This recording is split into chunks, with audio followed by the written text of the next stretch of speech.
Good evening, everyone. My name is Heinisha Malone. I am the Vice President of the West Garfield Park Youth Council, and we believe that we are the solution to the issues in our community. Our theme is Nothing with Us, Without Us.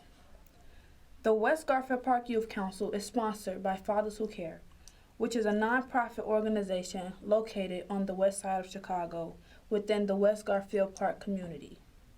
Again, everyone, my name is Heinisha Malone, and I am the Vice President of the West Garfield Park Youth Council. The West Garfield Park Youth Council is comprised of young people from our community whose focus and concern is youth leadership and a voice within the community to reduce senseless violence and illegal substance use. We invite people from all over, especially young people, to come in and see what we are all about.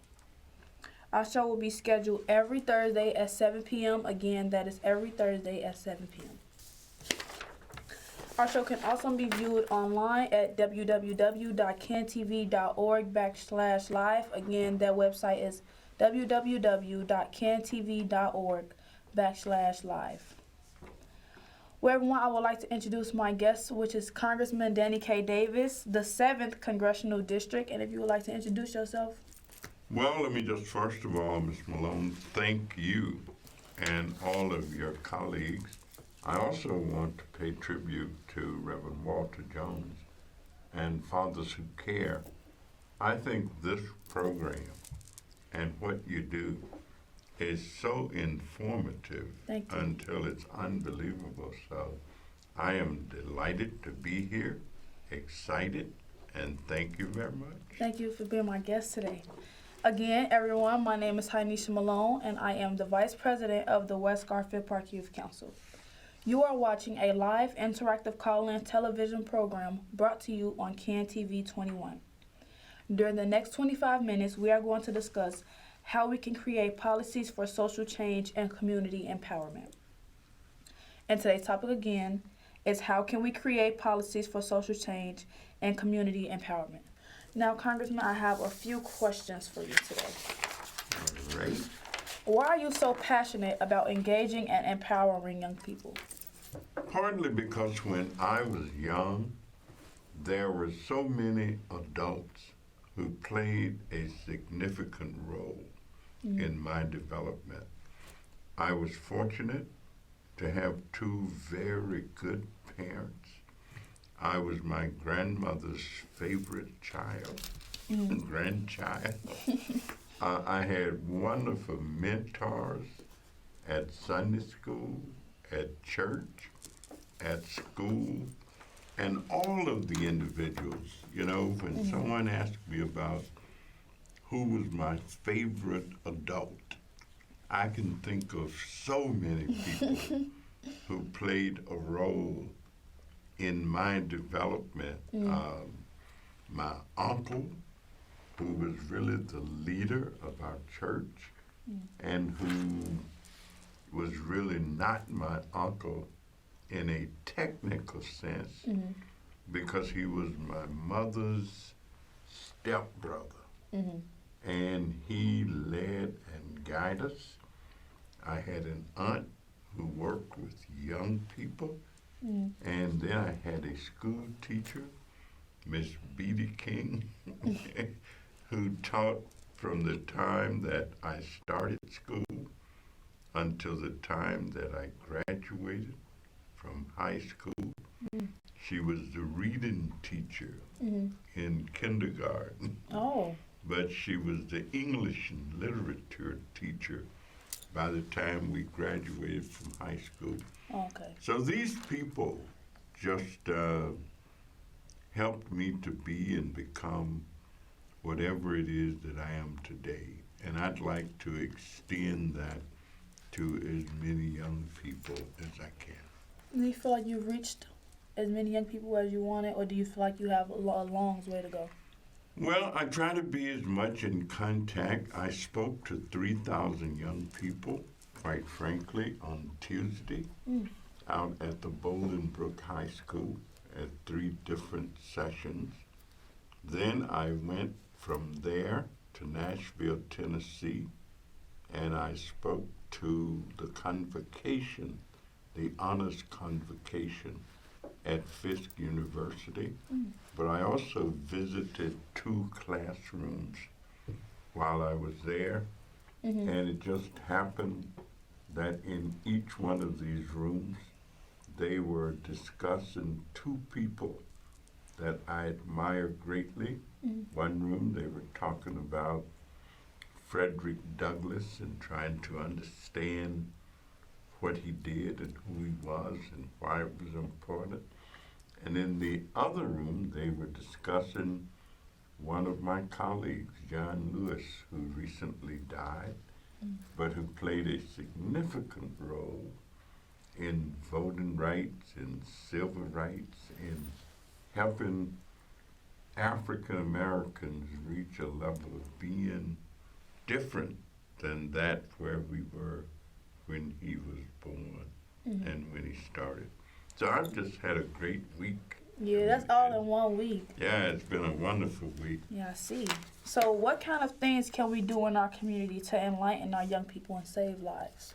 Well, I think if we start early with young people, in my case, I was fortunate because I learned to read at a very early age and just kept doing it.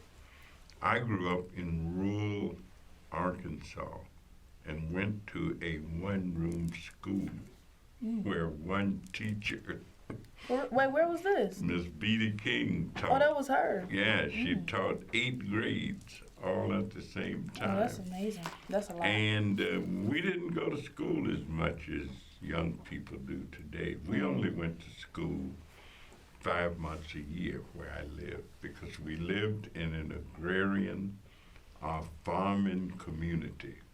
And the rest of the time, we worked the fields. But like I say, I learned to read and read everything I could get my hands on. That's good. Read the Bible, Genesis, Exodus, Leviticus, Numbers, Deuteronomy, Joshua, Judges. That was a Ruth. lot. And how long are those? Oh, they were pretty long, some of them. But they helped me. We didn't have many books. Right. And so any book that was around, I would read it.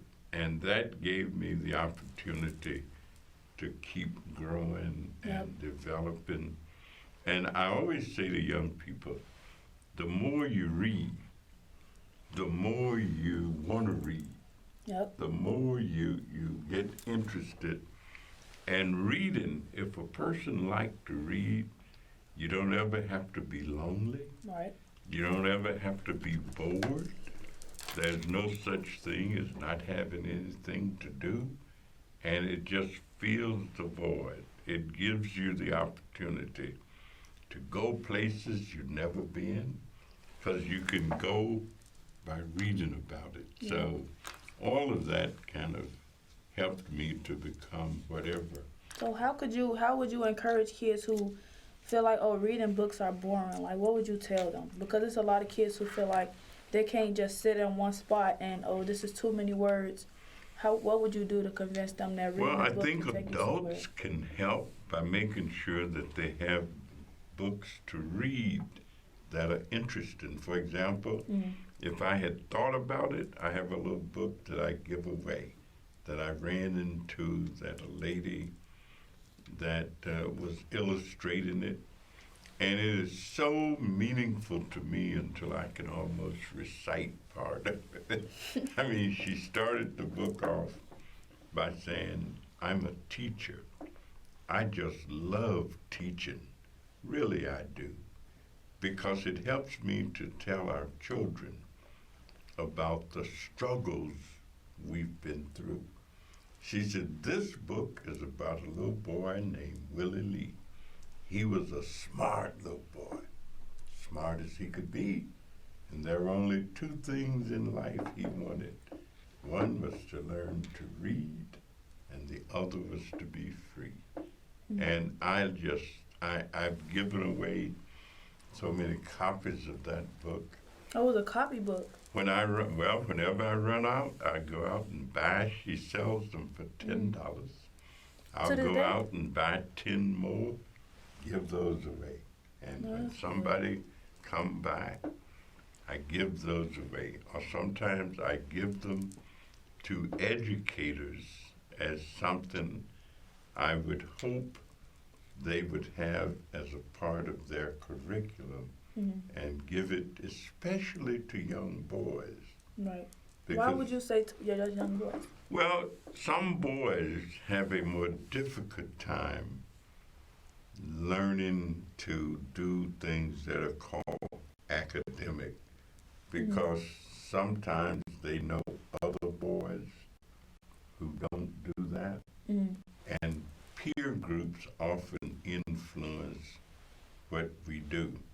And I've taught little boys and little girls, and I remember when we used to say things like, girls are made out of sugar and spice and everything that's nice.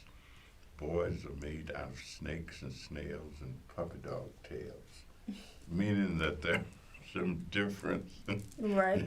between what girls were expected to do and what boys were expected to do. So sometimes parents will love their boys and raise their girls and don't always make the same requirements. Like some parents will take their girls to church, and if the boys don't want to go, And they don't have they'll to. let them play ball outside or run out with their buddies. And I think we have to give as much attention to one as to the other. Exactly. So we must pay a lot of attention to boys. Because they gonna start to notice the lack of attention that the parents are giving them, and then they're gonna go their separate ways and look for that attention in all the wrong places.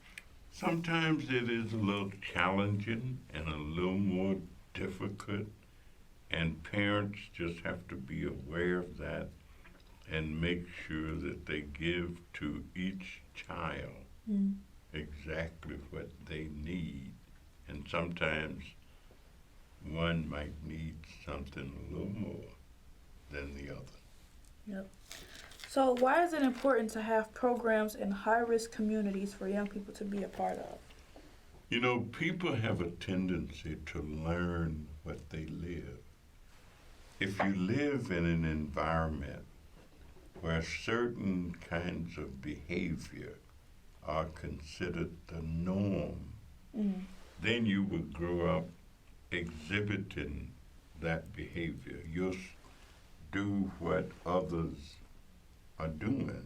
Right. But if you live in an environment where people are not doing certain things, those things won't be a part of your culture. They won't be a part of what you do.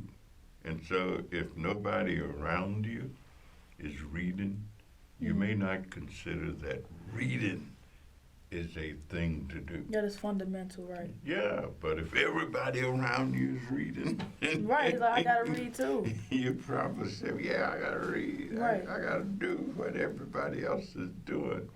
And that's why it's important that we have certain things in our culture. Like there's some children who've never been to church, who've never been to Sunday school, who've never learned, now I lay me down to sleep. I praise the Lord, my soul to keep.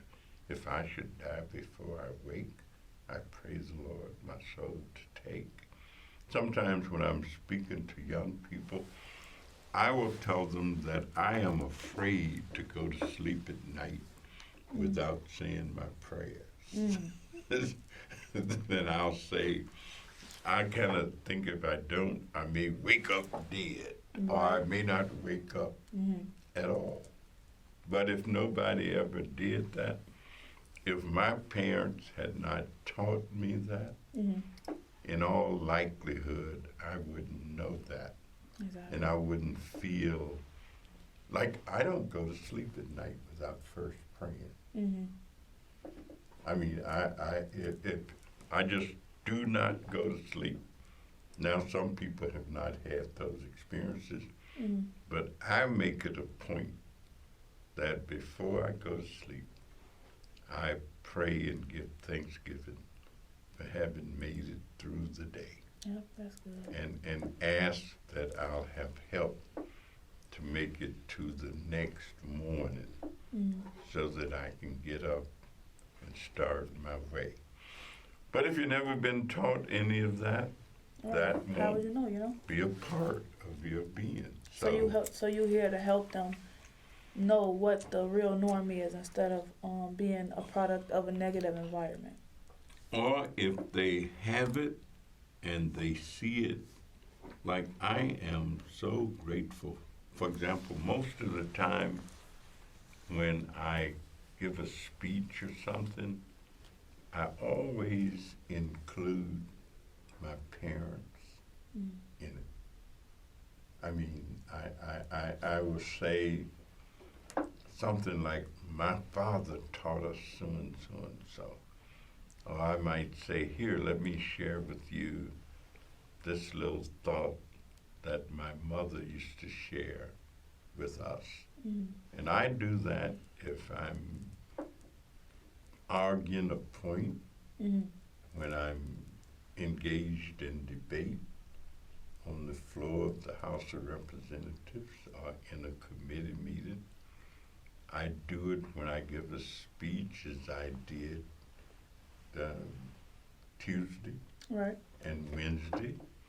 I think I ended one of them by saying, my mother taught us to be yourself, to be the best, Yep. to give your best. And I might end with a little poem. If you can't be a pine at the top of the hill, be a scrub in the valley, but be the best little scrub by the side of the reel. And so I inject into that, honor thy mother and their father, that their days may be long. And then I'll say, my mother would say to us, if you don't, I'm going to kill you myself. So I think parenting is a big factor in the lives of children growing up. And if you revere your parents, then it means that you appreciate what it is and what it was. Like I will be talking about being good at something, and I will say nobody could ever cook like my mother. That there may have been something I would not have asked her to fly an airplane, but if I wanted some good biscuits, or if I wanted a good meal, I'd want to go to my mother's house in order to get it. And so you develop an affinity and a love affair for your parents. When my mother was alive, when I would go to visit them, no matter when I got there, my mother would always have some chicken and dumplings prepared. One time I got there early in the morning, and she came and whispered to me as we got out the car, I got some chicken and dumplings. And I said, my dear, I don't want the chicken and dumplings for breakfast. She said, well, I got them if you do. Right. And so fun can be had if the relationships are developed. Right. So I want to, before I get into the next question, I want to talk about the youth internship that is going on with Fathers Who Care. They are recruiting youth from 16 to 24 who reside on the west side of Chicago. It is from Monday through Friday from 3 to 6, and they are providing training for job readiness skills, mock interviews, mock resumes, budgeting, financing, and all of the everything that's, that has anything to do with any work field that you want to get into. They'll help you with it. And if you want to get any more information on that, you can contact them at 773-287-5821, and you can ask for Miss Princess, or you can email her at princess.fwc@gmail.com. And now, what resources are available to address mental and behavioral health for our young people? Well, you know, the pandemic, that is the coronavirus, the illnesses that have existed and forced people to be not as mobile as we sometimes are and have a tendency to be. That has caused a great deal of anxiety among many people Right. because they feel like they're cooped up. They can't get out. They can't go out and explore. And so a great deal of attention right now is being given to creating the mental health outlets and resources. Quite frankly, I used to be a school counselor. One of the jobs that I've had, I was a counselor because I studied psychology in college and became a counselor, which I thoroughly enjoyed. And sometimes it's just a matter of helping people find ways to entertain themselves, to amuse themselves, and to make the most effective use of their time. And individuals who are trained and are taught how to can sometimes help individuals navigate their way Right. through difficult and crisis periods. So more resources are being put into mental health activity, and there are efforts made to help individuals know that they don't necessarily have to be ashamed if they're having some difficulty, if they're having some anxieties, that there's no stigma that has to be attached if one is in need of some counseling help, Right. or to just have some help to make them through a new situation. Like some young people, when they change schools, that's a anxiety-producing experience. Yep. Or I agree. when they don't make the basketball team, or they wanted a part in a play. I can remember feeling real bad one time when I was in school and I didn't have a speech to learn for school closings we used to have. And What so, were they? well, it just meant that at the end of the year you'd have some special activity. Oh, okay. And I remember going home telling my mother that she really didn't have to get me anything for graduation because I was not going. And she says, "Why aren't you going?" And I said, "Well, Mrs. Smith did not give me a speech." And she said, "Why not?" I said, "I don't know." She said, "My mother came up to school the next day and asked Mrs. Smith, why didn't she give me a speech?" And she says, "I didn't know whether or not he could learn it because he hasn't been in my class that long." And my mother said, "Oh yeah, you give it to him, he'll learn it." Oh, that's So I guarantee you he'll learn it. But I felt so good that my mother had walked several miles up to school to see what my issue was, At to school, see what my problem. And we always felt that my mother was a beautiful woman, and she looked more beautiful that day when she walked in the room. And I knew why she had come, and I also knew that she had walked 4 or 5 miles to get there because they didn't have a car, no public transportation. only way to get there Right. was to walk. Yeah, it's a long walk. But all those kind of little things help a great deal. And when one can have those kind of experiences, it gives them a balance in life. Just to know that somebody cares about you adds another dimension to your being. So what is a congressman?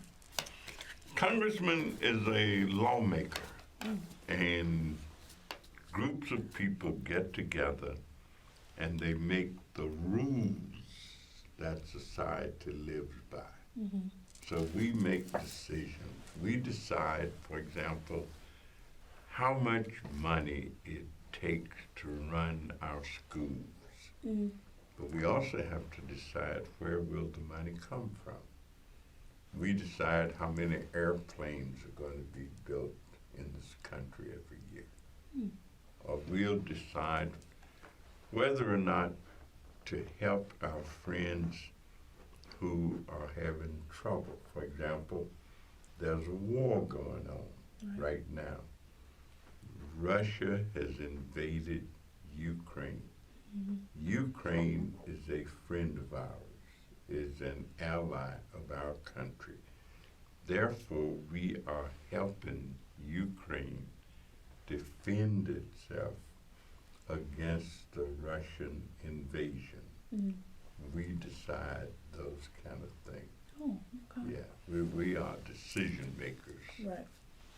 So if someone is watching and is in need of immediate intervention and or your support, how can they reach you? They can just give us a call, and our number is 773-533-7520. That's our number in Chicago. I also have an office in Washington, D.C., Mm-hmm. and they can call us at that number, which is 202-225-5006. And they'll get us at one of those places. And I have staff people who can help them with almost anything that they would call for, or give them information as to where they can go for help if we cannot help them directly. Right. So what was the number again for the Chicago office? It's 773 Mm-hmm. 533 Mm-hmm. 7520. And the DC office? Is 202 Mm-hmm.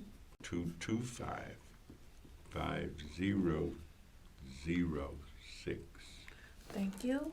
And if you are just tuning in, our guest tonight on the show is Congressman Danny K. Davis, and we are discussing how can we create policies for social change and community empowerment. We would like to thank our viewers for watching. For additional information about our Youth Council, please contact us at 773-287-5821 and ask for Miss Princess. Thank you, and tune in next week, same time, same station. And thank you, Danny, for being our guest today. And thank you so much. It has been an absolute pleasure. Thank you.